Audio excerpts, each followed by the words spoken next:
Boa noite. A verdadeira história do drama brasileiro na final da Copa da França está no Globo Repórter de hoje. Ronaldinho abre o jogo. Numa entrevista exclusiva, revela que entrou em campo sob o efeito de calmante que os médicos da seleção lhe deram após a crise na concentração. Depoimentos exclusivos contam como a seleção viveu a terrível tarde de domingo. Um relato dramático das 6 horas que abalaram o Brasil. Ouvindo os personagens desse momento que os brasileiros não conseguem esquecer, nossos repórteres fazem novas revelações sobre o dia em que o Brasil perdeu o Penta. Parecia a manhã de um dia vitorioso, quando o Brasil acordou com um otimismo escancarado no peito, no alto do arranha-céu, nas vilas. Pelos corredores deste castelo francês, o time brasileiro já esperava o almoço. Era um dia cheio de luz no verão da Europa. Mas aqui o sol não apareceu. Até na chuva, a grande torcida contava os minutos. Que nossos corações estejam fortes, porque que não vai ser jogo fácil, não vai ser. Dificuldades talvez todos esperassem. Mas será que alguém imaginou que o dia tomaria um rumo tão dramático? Todos se encontraram na hora do almoço e Ronaldinho parecia bem. A comida era leve, como sempre acontece em dia de jogo, frango com pirê de batatas. Os jogadores ainda tinham algumas horas para descansar, mas poucos conseguiram dormir naquela tarde, tamanha ansiedade pela final da Copa que poderia nos dar o pentacampeonato. Foi o caso de Roberto Carlos, que dividia o quarto com Ronaldinho. 10 horas da manhã em Brasília, 3 da tarde na França. Na concentração do Brasil, o primeiro grito de socorro. Botei a mão no pé dele, Ronaldo, o que está acontecendo com você? E ele transfigurado? É. Vi tudo, mas quando ele começou a passar mal, ele teve sintomas de convulsão, né? E o Edmundo saiu gritando, né? Ronaldo tá passando mal. Jogadores aflitos, medo. Era apenas o começo, a primeira das 6 horas que abalaram o Brasil. Tremendo o corpo todo, enrolando a língua, e eu e o César Sampaio é que chegamos lá primeiro. Tremendo, com dificuldade para respirar mesmo, né? Com uma crise mesmo, né? O jeito dele ficou totalmente estranho, me olhava de uma maneira assim até triste. Ele realmente estava tendo uma reação muito forte. Eu fui até ele, né? Abri a boca dele para ele respirar melhor. Até quem estava longe percebeu que alguma coisa grave acontecia. O administrador do castelo levou um susto. Ele mostra o quarto de Ronaldo. Era a hora da sesta e Roberto Carlos gritou: "Venha, venha rápido."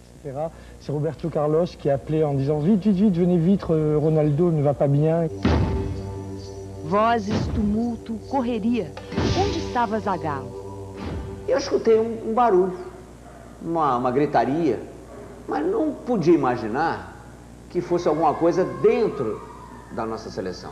E não dei o mínimo, né? E continuei ali vendo o jogo da França, o videotape, e depois deitei e acordei justamente no momento para o lanche. Zagallo não foi avisado até às 5 da tarde, meio-dia no Brasil. Nas 2 primeiras horas, tudo ficou nas mãos dos médicos. Cheguei lá, eu realmente não assisti nenhuma crise, ele já estava deitado, apenas com o Roberto Carlos do lado, que era seu companheiro de quarto, apavoradíssimo. Não, pálido não, ficou normal, apenas com a respiração ofegante e com os lábios com saliva. Eu peguei uma toalha, limpei os lábios, já estava respirando normal. Ele tomou algum tipo de infiltração no joelho? Não, isso é outra história que inventaram aí. Nem ele, nenhum outro jogador tomou infiltração. Ele entrou em campo com alguma medicação? Nenhuma medicação, não foi feito nada. Nenhum remedinho? Nenhum tomou. Diazepam, essas coisas, não, nada? Não, tomou um calmantezinho, um malé e meio comprimido. Isso é verdade ou não? Não, ele, depois do jogo até nós demos uma substância para ele ficar mais calmo, mas antes não. Ronaldinho tomou ou não tomou calmante? Os médicos se contradizem. O que se sabe é que depois da crise ele dormiu por mais de 1 hora. Ele não se lembrava do que tinha acontecido com ele, né? Ele não sabia o que tinha acontecido, né? Falou, poxa, eu dormi mal pra caramba essa tarde, tô mal, cara, tô com o corpo inteiro dolorido, assim. Poxa, não lembrava? Não lembrava de nada, né? Não. Pra ele dormiu, teve um pesadelo, alguma coisa, assim, né? E acordou mal, né? Bem disposto. Até ele falou, poxa, doutor, me dá algum remédio aí, porque tô me sentindo molão, pô. Tem que estar ligado, tá? Ele falou, né? O anti-inflamatório para os joelhos poderia ter feito mal a Ronaldinho. Mas ele na última semana praticamente não tomou porque já estava inteiramente recuperado. Os médicos não acreditam em reação ao medicamento, mas a bula do remédio prevê até uma convulsão como efeito colateral. Nós poderíamos pensar, a princípio, que ele pode ter tido uma perda súbita de consciência e um quadro semelhante a um quadro de crise convulsiva. Nem toda a crise convulsiva é um ataque epilético, isso é importante. 5 da tarde, Zagallo é informado. Ronaldinho vai para uma clínica em Paris. Em Lesigny, a decisão está tomada. Edmundo vai jogar. O substituto ali, não era a entrada seria ou do Edmundo ou até do próprio Giovani, que ele começou numa função, mas ele poderia também participar dessa função. Então foi escalado o Edmundo, fizemos a preleção. Quando eu cheguei e sentei, o Zagallo já falou, como eu sou o treinador e eu assumo uma responsabilidade também, eu decido falar para vocês o problema que o Ronaldo teve e o Ronaldo não vai jogar. Até os exames chegarem, ele estava barrado por mim. Ele não ia jogar. 6 da tarde na França, 1 em Brasília. Daqui a 3 horas começa o jogo. A seleção entra no ônibus, sem Ronaldinho. Quando viu o ônibus partir em silêncio, nem festa, nem batucada, o administrador do castelo de Lesigny pressentiu. O Brasil já tinha perdido o jogo.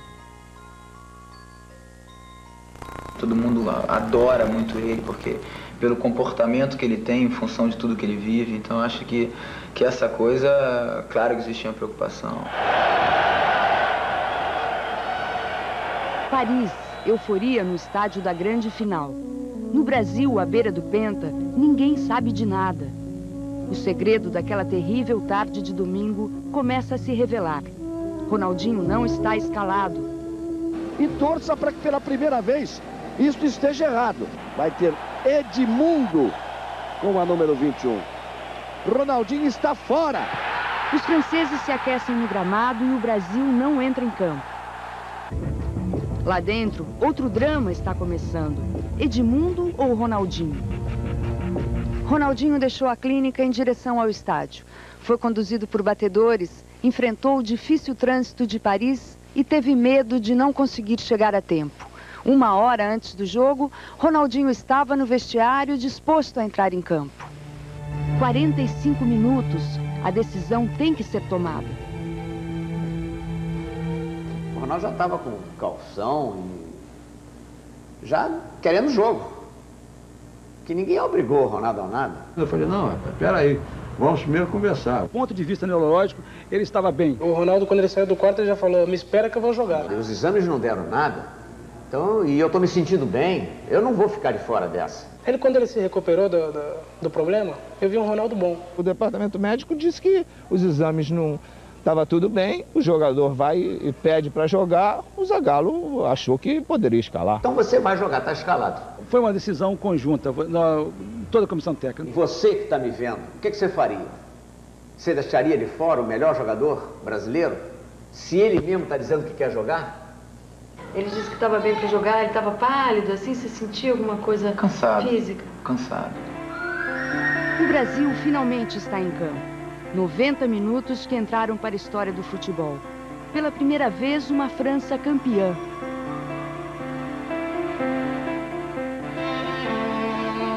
Mas e nós, brasileiros? Por quanto tempo a lembrança deste dia nos voltará entre tantas perguntas? O que aconteceu com o Ronaldinho? Ele podia jogar? Você que está me vendo, o que você faria? E Ronaldinho, o que nos conta? Exclusivo. O nosso grande craque revelou à repórter Fátima Bernardes que entrou em campo sob efeito do remédio que tomou depois da crise, dado pelo Dr. Lídio Toledo. Ele teria te dado meio calmante antes de você entrar em campo. Pode ter sido. Realmente ele, quando me informou que eu tive essa convulsão, né? Ele disse que poderia ter sido causado por um estresse emocional, então de repente estava agitado e para me acalmar, não sei. Mas você lembra disso, assim, de você tomando meio comprimido, não? Lembro que ele me deu, inclusive, um comprimido meio azul. Você sabia que era um calmante? Você acha que você ficou de alguma forma alterado no campo?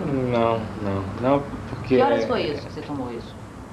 Foi antes de ir para a clínica. Ele teve um caso problemático, um caso anormal, estava sonolento, estava grogue, mesmo tendo ficado de repouso algumas horas, mas não tinha condições nenhuma de jogar. Mas estava passando, estava melhorando, com o passar do tempo estava melhorando. Então eu fui para a clínica e fiz todos os exames, quer dizer, até um exame demorado, fica 30 minutos numa cama lá e até relaxei um pouquinho mais, quer dizer, saí, cheguei no estado, já estava me sentindo melhor, já mais animado e tudo, com menos dores, né, menos dores no corpo.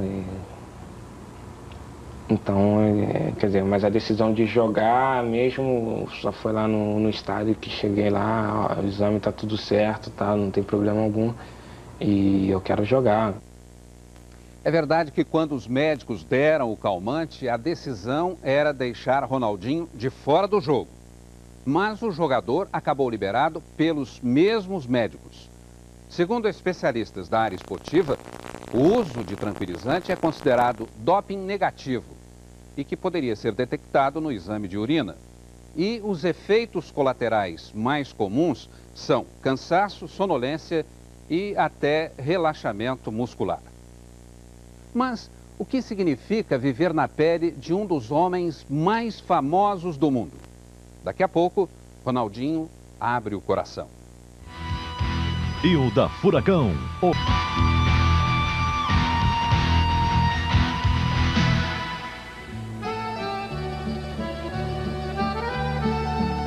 Para saber de verdade quem é Ronaldinho, é preciso vir à Itália. Aqui, o brasileiro franzino dos templos do São Cristóvão é homem grande.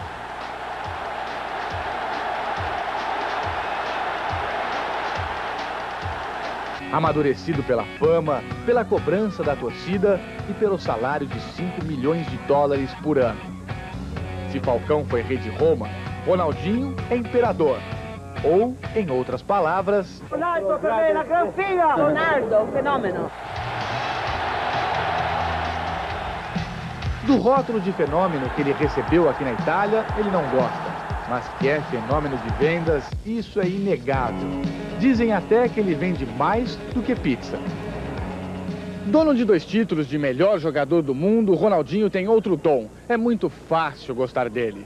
Rico e famoso, tinha tudo para ser snob. Mas Ronaldinho conquistou o coração dos italianos com uma receita infalível de simplicidade e simpatia. E por causa de Ronaldinho, eles, os italianos, levam orgulhosos o Brasil no peito. O torcedor do Inter se veste de brasileiro para se sentir mais próximo, mais parecido com o ídolo. Pur avendo uma popularidade imensa. Apesar de toda a popularidade, diz o torcedor, ele mantém uma humildade que serve de exemplo para todos nós. Um outro fã de Ronaldo? Certo. Claro, e com apenas 2 meses e meio de vida. Carregar o peso da camisa 10 do Internazionale de Milão foi uma lição que o Ronaldinho teve de aprender rápido. O companheiro de equipe e amigo, Zé Elias, fala de um ídolo acostumado com a marcação fora de campo. Ele sempre fala, né? Pressão eu gosto, né? Eu gosto dessa pressão, Então, é o sinal como ele leva, né? Eu acho que ele sabe o que ele representa no mundo, ele sabe o que ele representa pro futebol e ele sabe a pressão que ele tem. Treino do Inter sem Ronaldinho nunca é a mesma coisa.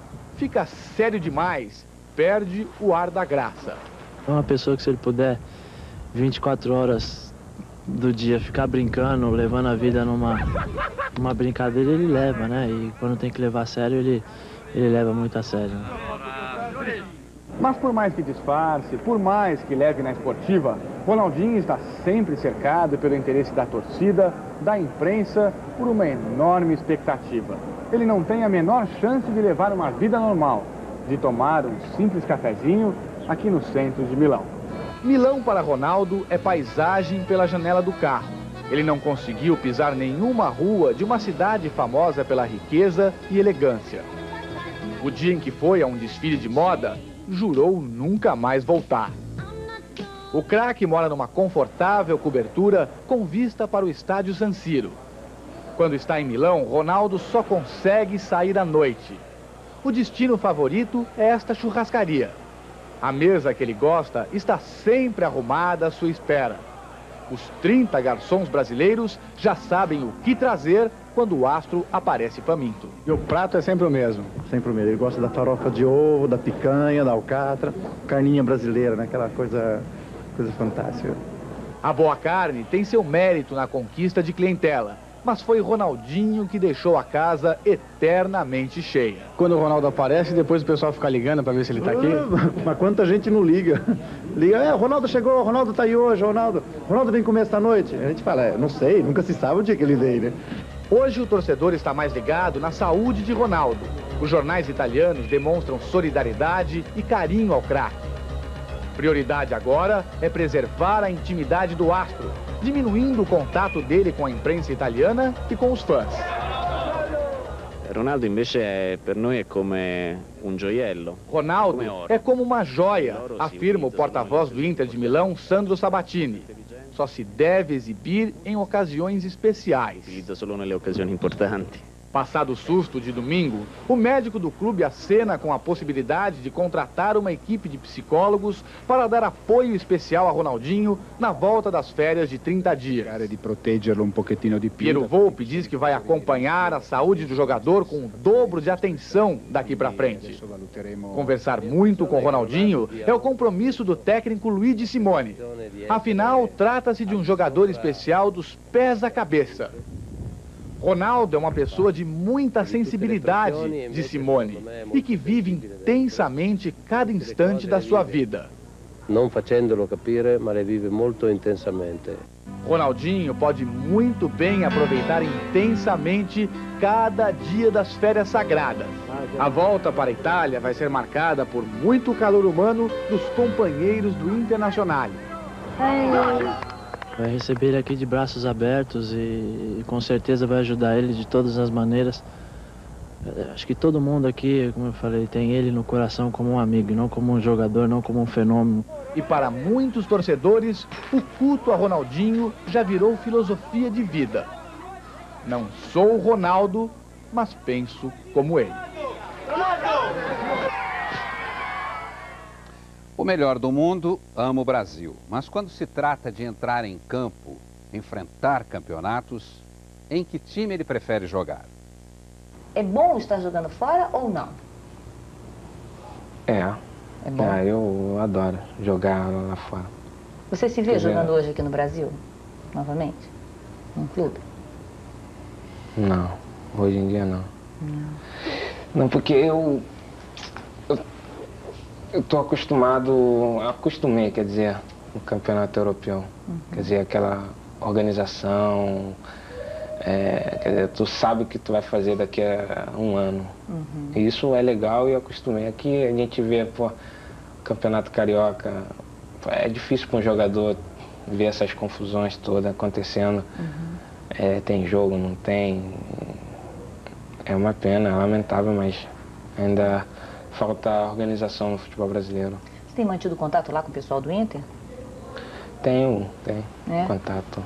Você liga, conversa com eles? Eles ficaram preocupados? Ficaram. Quer dizer, e eu tive que liguei pro presidente, treinador, tranquilizei todo mundo, eu tô super bem. Mandei até os exames todos para eles conferirem. Tá tudo tranquilo. Daqui a pouco, Ronaldinho do Rio. A incrível trajetória do menino de Bento Ribeiro. E o da Furacão.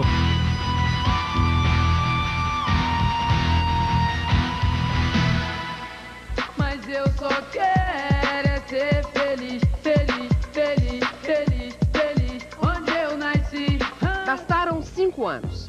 Do anonimato dos clubes do subúrbio do Rio à reverência do mundo, ao número 1 do futebol. Ronaldinho criou um estilo e fez uma geração querer ser como ele.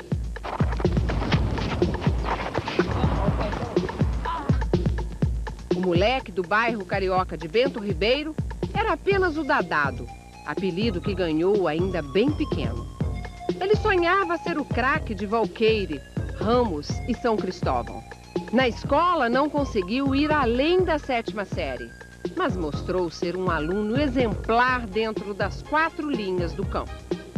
Com o primeiro mestre, aprendeu a dominar e tratar com carinho aquela que seria sua maior aliada.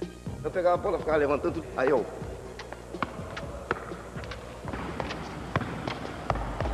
Aos 10 anos, Ronaldo queria ser jogador de futebol de salão. A posição em campo não estava bem definida. O futuro artilheiro experimentou até mesmo agarrar no gol. Tínhamos um goleiro que não era aquele jogo goleiro. E ele ficava, poxa, eu quebro um jogo pro gol, jogo pro gol. Então ele ficou um tempo no gol, ficou sendo melhor do que os outros. Mas depois enjoou. Ah, não, eu quero ir pra linha, eu quero ir pra linha. Pouco tempo. No início da carreira, nada de tão espetacular. Mas não demorou muito. Poucos meses depois... Desequilibrava os jogos. Ele desequilibrava? Tanto é que no Vasco só faltou fazer chover no Vasco. Só deu ele. E mandava marcar, marca 2, marca 3, mas aí, marca como? E ele continuou desequilibrando os adversários. 2 anos depois, muda de categoria, de clube, e a vocação de goleador vai ficando cada vez mais nítida. No Social Ramos Clube, faz 49 gols no Campeonato Carioca Infantil e desperta a atenção dos observadores. Era um jogador leve, um jogador magro e tal, muito ágil, muito esperto. Driblador, jogador que batia bem com as pernas, nunca foi um grande cabeceador. Ele não era um jogador de correr o campo todo, era um jogador praticamente de jogar com a bola nos pés, mas já sabia, já se destacava. Evidentemente que ele não é o Ronaldo que é hoje, até porque faltava-lhe massa muscular. Ele ainda não tinha completado 14 anos quando chegou ao São Cristóvão. Aqui, Ronaldo trocou o futebol de salão pelo futebol de campo. E aqui também começou a escalada de quem adorava fazer uma aposta. A cada gol marcado, um lanche pago na cantina do clube. Quem sabe bem dessas histórias é o treinador Arnaldo José da Costa. Fazia essa guerrinha mesmo para motivar a brincadeira. Ele gostava dessa aposta? Gostava, porque ele sabia que ele ganhava, era difícil de marcar, ele era muito rápido. E eu nessa lentidão toda, parecendo uma tartaruga, tu já viu, né? Devo estar devendo um lanche ele até hoje. E o menino Magricela ganha um novo apelido. O cara de rato, eu tratava ele muito de cara de rato. Por que o apelido de cara de rato? Não, porque ele tinha aquela carinha com o dentinho pra fora, entendeu? Aí parecia um ratinho, ele meio raquítico, aquela coisa, era um apelidinho carinhoso, né? Foram 2 anos no São Cristóvão. Em 1992, ainda no juvenil, o passe de Ronaldo foi comprado pelo Cruzeiro de Belo Horizonte por $25 mil. E o Brasil começa a conhecer aquele que pouco depois seria eleito o maior jogador do mundo.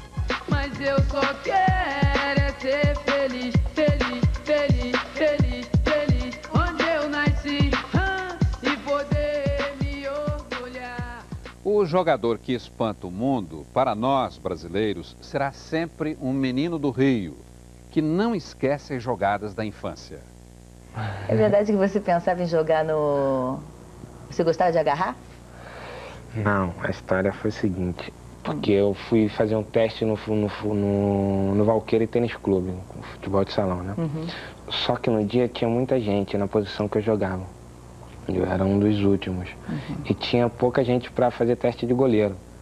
E eu até sou bom goleiro, né? Uhum. No futebol de salão eu era bom goleiro. Eu fiz como goleiro o teste e eu passei. E eu fiquei 1 semana treinando como goleiro.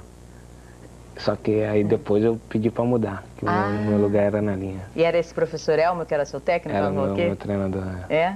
Foi o primeiro lugar onde você foi para treinar? Foi, primeiro. O atleta que encanta o mundo sob o olhar rigoroso dos médicos. O que eles acham que aconteceu? E a versão do próprio Ronaldinho. Daqui a pouco. A vítima suspeita.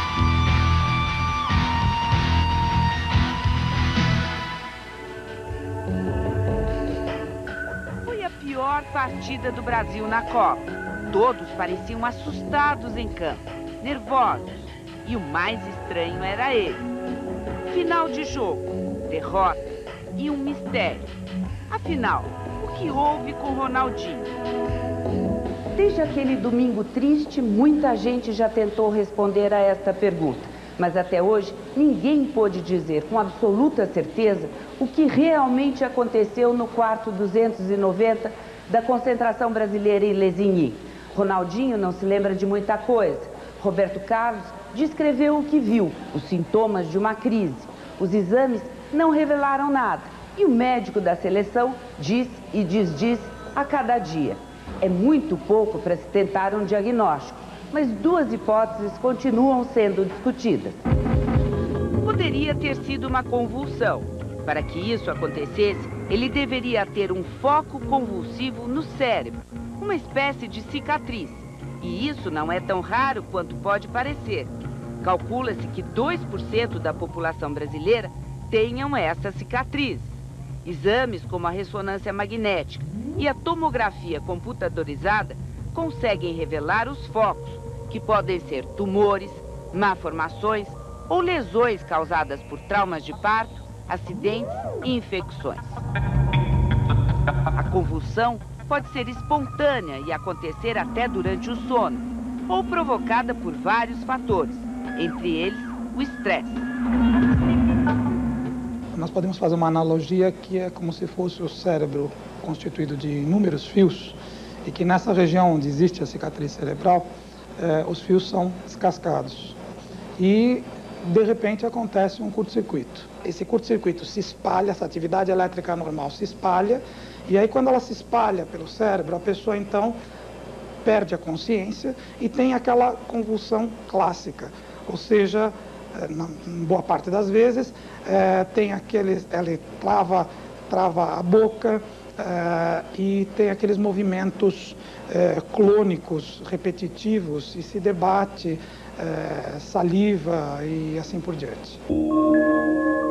A cicatriz pode não ser visível e, portanto, não aparecer nos exames.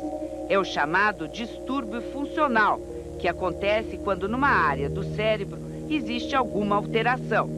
Quando se tem dúvida, se fazem eletros muito prolongados, eletros às vezes de monitorizações de 24, 48, 72 horas, em que a pessoa inclusive fica monitorizada não só do ponto de vista eletroencefalográfico, da atividade cerebral, mas fica monitorizada com uma câmera que o filma, para que se possa comparar as reações que a pessoa teve naquele instante com as reações eletroencefalográficas. E isso evidentemente diminui a possibilidade de erro no sentido de não se localizar um foco.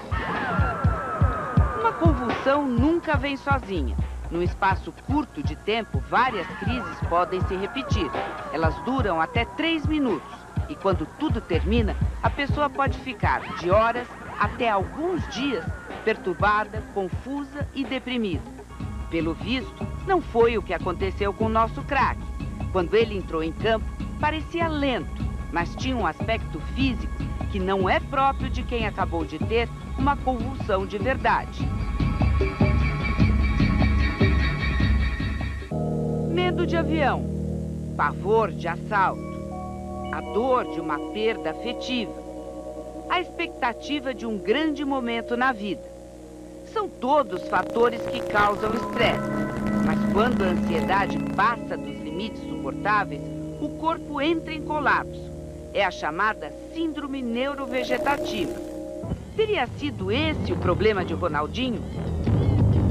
A pessoa, na verdade, pode ter desde um simples branco, comum nas pessoas quando submetidas a estresse, o estudante que vai prestar um vestibular, enfim, até ter um desmaio mesmo, até ter manifestações próximas da crise convulsiva, como contraturas musculares importantes, travar a boca, salivação exagerada, enfim, pode ter uma série de manifestações muito parecidas com as da crise convulsiva.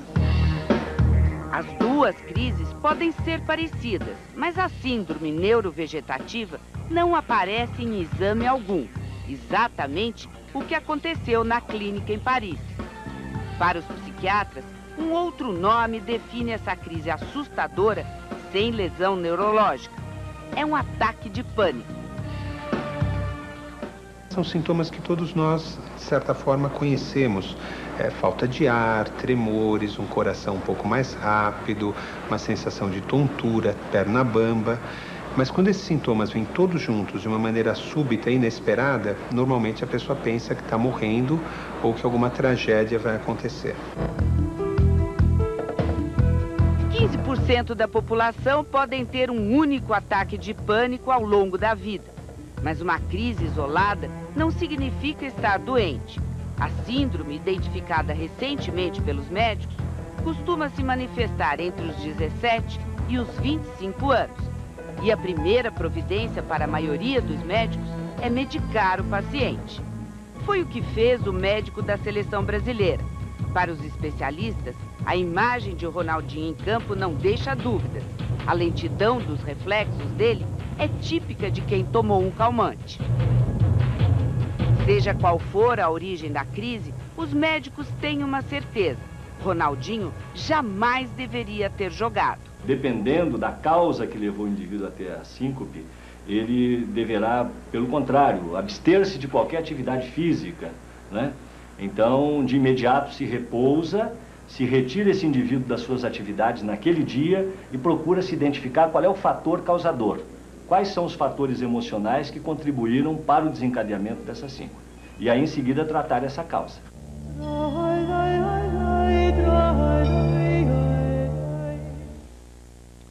Os médicos analisam todas as hipóteses, mas e a versão do próprio Ronaldinho? Como ele explica o estranho mal-estar? Acordei reclamando de dores, né? Porque eu estava todo dolorido, parecia que eu tinha levado uma surra, né? Dor nas costas, nas pernas, né? Corpo mole. E acordei sentindo isso tudo. E eu perguntei, doutor, não sei o que aconteceu. Você acordou, na verdade, passaram-se 30 segundos, um minuto, né, nesse período, não é? Parece que sim. Então ele me falou, você teve esse problema e tal. E eu falei, não sei o que é isso, doutor. E você ficou preocupado? Fiquei preocupado. Você chegou a dizer, ó, isso eu vi, quase que eu empacotei, Xará. Os caras contaram que eu fiquei mais vermelho que camarão graúdo. Isso foi o que eles te disseram, que na hora você ficou vermelho? Que eu fiquei vermelho, que meus olhos, coisa de maluco, virava e babava. Isso nunca tinha acontecido com você antes, Ronaldo? Só dormindo que eu babo, né? Mas de resto, não? Não. Nada? Nada semelhante? Nada. Eu falo dormindo também. Bate um papinho? Só coisa de louco, assim. Mas esse tipo de problema, não? Não, nunca. Você sentiu o joelho na final? Não. Os joelhos? Não, eu tive esse problema realmente durante a Copa. Tinha poucas dores no joelho, mas nada que, como eu disse, não ia me tirar de nenhuma partida. Você chegou até a dizer que aceitaria até uma infiltração. Você chegou a tomar essa infiltração? Não dá pra não te perguntar isso. Pois é, mas não teve necessidade, porque melhorei muito, quer dizer, fiz fazendo tratamento com o Claudio No, que é o nosso fisioterapeuta da seleção. Quer dizer, houve uma melhora muito grande. Anti-inflamatório você tomava? Tomava anti-inflamatório. Tomou. E fazendo o reforço muscular diariamente. E você parou esse anti-inflamatório antes da... 2 dias antes da final, eu parei de tomar. Do ponto de vista da sua saúde, quais seriam então os próximos passos a tomar? Ou seja, o Dr. Lídio, o Dr. Joaquim da Mata dizem, ele ainda deveria fazer alguns exames complementares. Você diz que já fez todos os exames na França. O Inter diz que, de repente quando chegar é legal um check-up. O que você vai fazer? Eu quero agora só descansar, esquecer de tudo. Férias? Férias total. Qual foi a última vez que você tirou férias? O ano passado, foram 20 dias. O que você fez? Fui pra Disney. Foi bom? Foi ótimo. Mas não encontrou muito brasileiro lá? Bom, não adianta ser só brasileiro. Mas passava com um bonezinho, disfarçado. Conseguiu brincar? Me diverti de um montão. Muito, muito. Fazia tempo que você não se divertia tanto? Fazia muito tempo. Aí eu pretendo me divertir agora de novo nas férias. E o que você pretende fazer nessas férias? Agora estou esperando a Suzana, a gente vai resolver para onde a gente vai. E não sei, vamos nos divertir. Não vou perguntar qual é o lugar, mas você quer assim fazer alguma coisa? Quero fugir. Fugir de tudo. Você acha que você vai conseguir esquecer que você é o Ronaldinho? Não, eu esqueço. Eu não tenho essa coisa, essa barreira. Quando eu quero, eu me divirto. Não tem... Até aqui mesmo, se der na telha, eu vou para onde tem muita gente, eu vou me divertir. Você está à frente de tudo que é seu? Seja da sua vida financeira, seja da sua vida familiar, da sua família. Você sabe de tudo que está acontecendo? É Sim. tudo com você? Procuro acompanhar, né? Por quê? Quer dizer, muitos astros, estrelas, grandes nomes do esporte, acabam passando isso para uma equipe. Você acha que você precisa estar à frente de todos esses detalhes? Não, talvez não, mas por enquanto eu procuro acompanhar, né? E por quê? Você se sente o quê? Mais seguro? Não, segurança, não sei. Eu tenho pessoas que me ajudam muito, mas eu procuro estar sempre perto. Você sabe quanto você ganha, você sabe por quanto está sendo os contratos? Tudo. Tudo. Tudo mesmo? Tudinho. É? E não é muito para um rapaz de 21 anos? O quê? Saber disso tudo, ainda ter que jogar, ainda tem a família, ainda tem a namorada. É muita coisa, não? Não? Não, eu dou conta.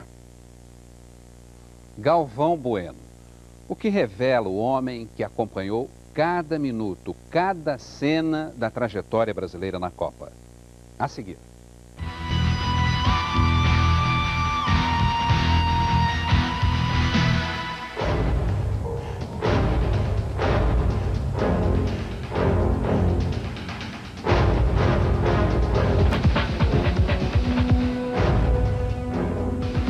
Existe a lenda de que o Château de Grand Romaine, concentração do Brasil na França por 50 dias, é mal assombrado. É claro que isso fica por conta da imaginação dos moradores locais e do folclore.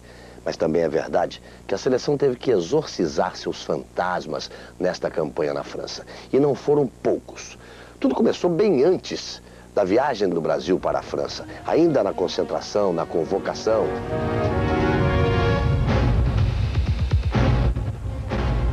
Flávio Conceição foi cortado por problemas técnicos ou por problemas disciplinares? Ninguém sabe responder até agora. Depois, toda aquela badalação em Teresópolis, muitos artistas, muita conversa, muita festa e pouco trabalho, até o capitão Dunga chamar todo mundo às falas, dar a bronca e dizer que a coisa já não começava certa por ali. Chegamos na França, aterrissamos bem.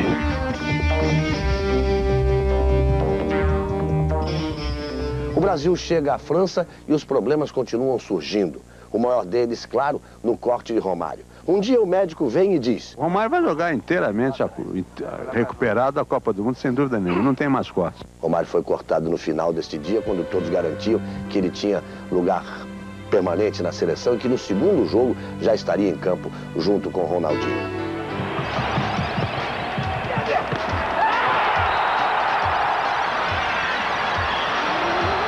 O Brasil vence os primeiros 2 jogos, vem a primeira derrota. E depois desta derrota, uma reunião dura, séria entre os jogadores, uma verdadeira lavagem de roupa suja, todos entregando a todos, mas todos chegando a uma conclusão. É hora de exorcizarmos definitivamente os fantasmas. Vamos nos unir, vamos ter o espírito de grupo. Ali a seleção conseguiu realmente pegar, sentir, ter este espírito de grupo. Vieram as vitórias. Goleada em cima do Chile, drama na vitória contra a Dinamarca. Drama maior ainda na vitória contra a Holanda. Estávamos já na grande final, os fantasmas estavam todos exorcizados. Isso era o que se pensava. O pior deles, o que iria assombrar definitivamente a história brasileira nessa Copa, ainda estava por vir. O time entra em campo. E o time que entra em campo já não é o mesmo. Já não tem a mesma alegria. Já não tem a mesma vivacidade, já não tem a mesma pegada que se exige em uma Copa do Mundo, muito mais numa final de Copa do Mundo. Alguma coisa muito estranha tinha acontecido. De repente, uma bola na área da França e uma trombada no ar. O goleiro Barthez e o Ronaldinho, os dois caem. O Cafu está olhando a bola, quando ele vê o Ronaldinho cair, se desespera e sai correndo para cima. E vem outros jogadores correndo. E me veio à cabeça, será que ele teve uma fratura de uma costela, perfurou, aconteceu alguma coisa? Não, já era a preocupação que os jogadores estavam tendo com o Ronaldinho em função do que tinha acontecido à tarde na concentração. Só que ninguém sabia, só o grupo, só eles ali. Mas o que será que aconteceu com o Ronaldinho? Eu sou médico, não tenho conhecimento médico, não tenho nenhuma informação diferente de qualquer pessoa. Mas o que se pode imaginar? Um menino de 21 anos, vamos voltar no tempo. Com 19 anos, ele tem que provar que é o melhor do mundo a cada dia. Na Espanha, no Barcelona, na Itália, no Internacional, no Brasil, na Olimpíada, no Brasil, no Torneio da França, no Brasil, na Copa América, no Brasil, na Copa do Mundo, a cada treino na Copa do Mundo, a cada jogo na Copa do Mundo. Ele tem que mostrar que ele é o melhor do mundo. E tem toda aquela pressão. Tem a pressão do dirigente, tem a pressão do torcedor, porque você, torcedor, também pressiona. Tem a nossa pressão da imprensa, tem a pressão do patrocinador ou dos patrocinadores. Tem a pressão da família, é o pai, a mãe, a namorada, brigou com a namorada, tirou aliança, não tirou aliança, tem que fazer o gol, não está sendo o artilheiro da Copa do Mundo, não está jogando o que se esperava. E aí ele tem, todo dia ele tem. E ele teve o dia do problema. E lamentavelmente quis o destino, ou quiseram os deuses do futebol, que fosse no dia mais infeliz para a seleção e para todos nós.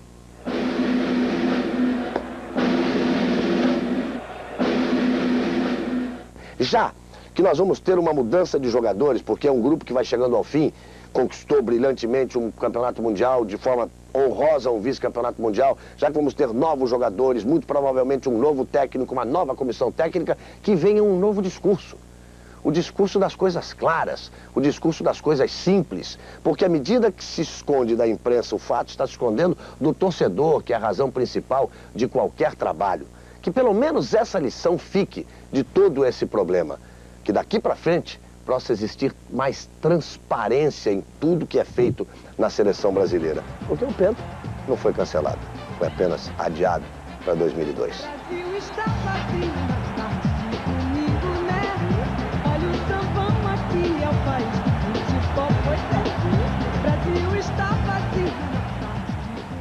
Neste 12 de julho, de emoções tão contraditórias, o brasileiro aprendeu muito. Entre a lembrança de tantas vitórias e a última derrota, nossa torcida surpreendeu até os jogadores, que quando chegaram ao Brasil, nem esperavam uma recepção tão calorosa. Como Ronaldinho analisa a sua trajetória na Copa da França? Vamos voltar para, sei lá, para o início de 98. Você mudaria alguma coisa nessa sua preparação? Que você, por exemplo, viu, amadureceu e pensou e falou assim, olha, para a próxima isso eu não vou fazer, não.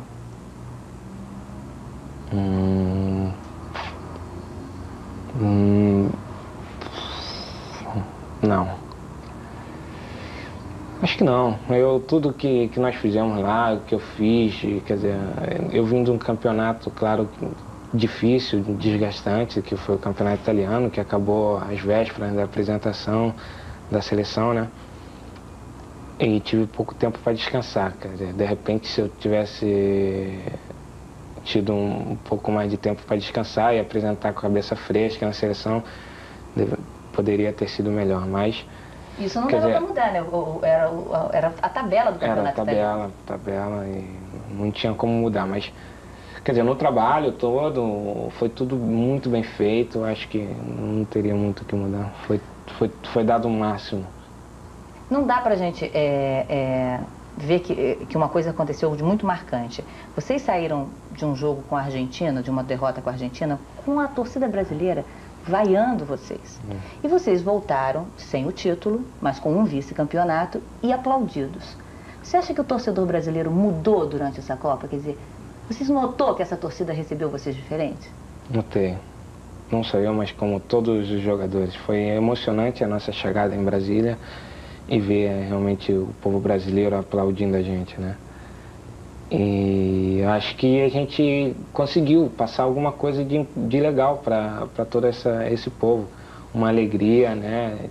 Quer dizer, essa emoção toda de Copa do Mundo, apesar de ter perdido a Copa do Mundo, mas... Quer dizer, passamos que nós fizemos o máximo, demos o melhor para conseguir, mas não conseguimos. Por que nós não conseguimos? Por que o Brasil naquele dia jogou daquele jeito? Você já conseguiu pensar e achar uma explicação? Porque foi muito diferente do jogo, do segundo tempo e da prorrogação com a Holanda, por exemplo. Foi muito estranho.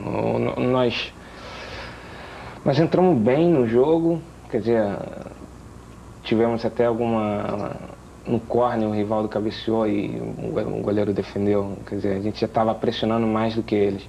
Mas aí teve aquele gol de córner deles, né? E já mudou a história do jogo. Quer dizer, tomamos 2 gols de bola parada que quer queira, quer não, muda a história de um jogo. Você sente essa vibração desse amor, desse carinho, dessa idolatria? Sim. Como o Léo até fala, isso que faz o mundo girar.